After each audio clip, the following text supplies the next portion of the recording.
Cultural Competency by Gretchen Hires.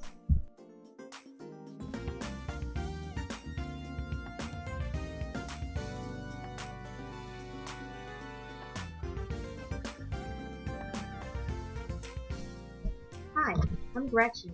Come along with me as I take you on a journey capturing my cultural competency experience.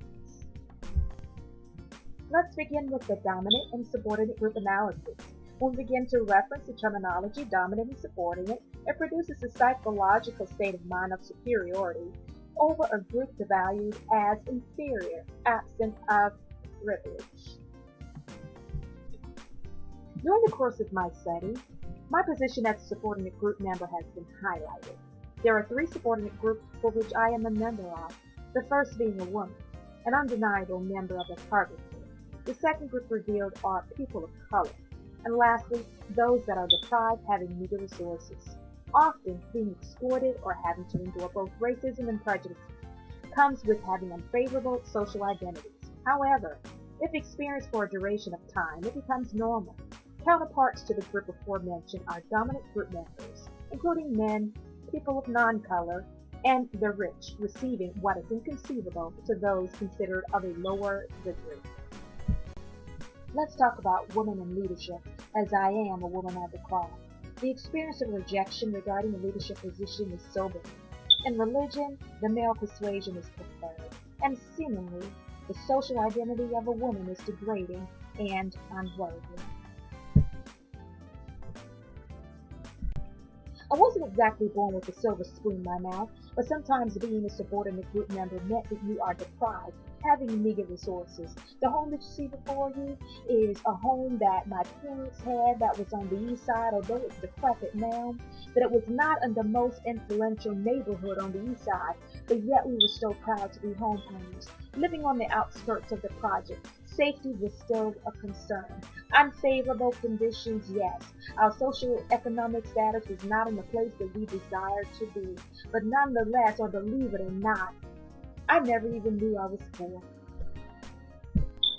After just witnessing that, can you believe I'm also a dominant group member? I identify with those that are able-bodied, adults, and U.S. citizens. The feeling experienced as a dominant member is unfamiliar. However, considering the subordinates, I felt powerful, in control, and a sense of importance, knowing I have the ability to influence and authority to carry it out. My culture biography. The journey begins as an African-American middle-class female, the firstborn of three girls and a native of Charleston, South Carolina. Charleston is a town rich of African roots with a deep Southern culture whose dialect is Stellar. Breakfast is Stella Gucci, a terminology used to bring shame and irregularly bitter, being mocked by the non-locals, considering Bella's culture was of a lower degree. An obstacle to being a black Southern female was the lack of appreciating one's income. She was left to believe her worth was in her beauty and domestic work. My family culture was based on strength that has set the tone for those behind them to follow. Densely populated with women, expecting the younger generation of females to exhibit the same tenacity that a male representation would. Showing signs of weakness was scorned and discouraged. Family came first, and nothing outside of that sphere could penetrate it.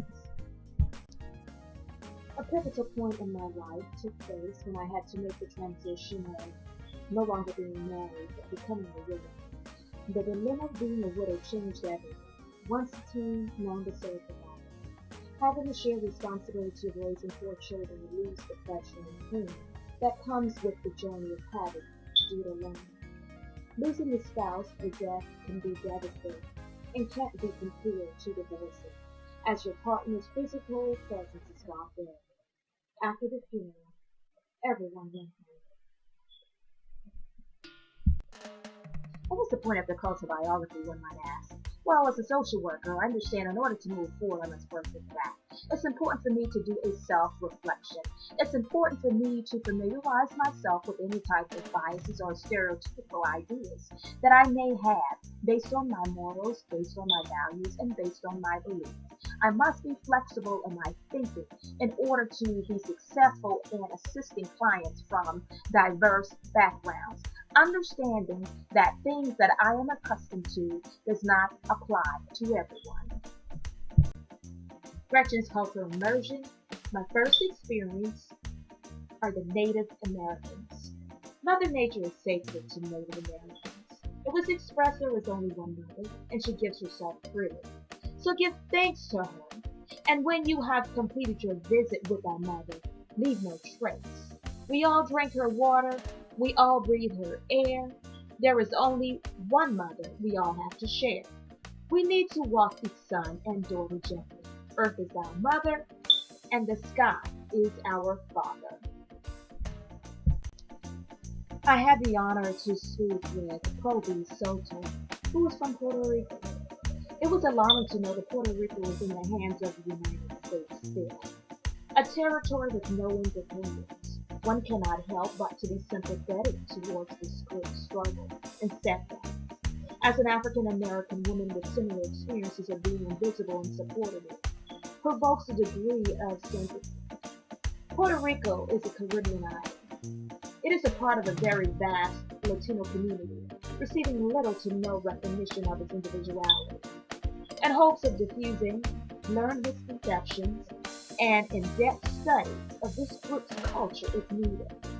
Society often clusters the Latino people under one band, robbing them of their unique history, personality, and influence. As a social worker, in order to be effective, avoiding generalization is essential.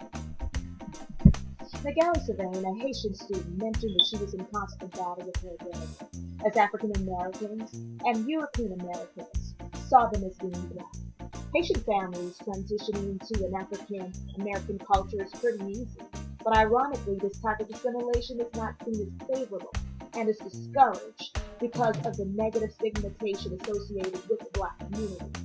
Whenever she was mistaken for being black, she was certain to make the correction. This changes everything. Apparently, being stereotyped becomes greater after identifying with her culture. Last but not least, Miss Clark, an older adult.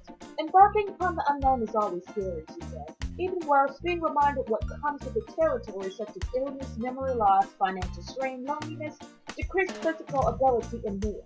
The aforementioned is what society expects, and if a person buys into it, the idea opens the door to discouragement. Mary mentioned this is not everyone's journey, yet those that are old is placed into the box, and sometimes it feels like society counts them for dead before dying. She expresses, life is not over at 65. And now for the grand finale. For the skill development, I choose to highlight Standard 8, Professional Education.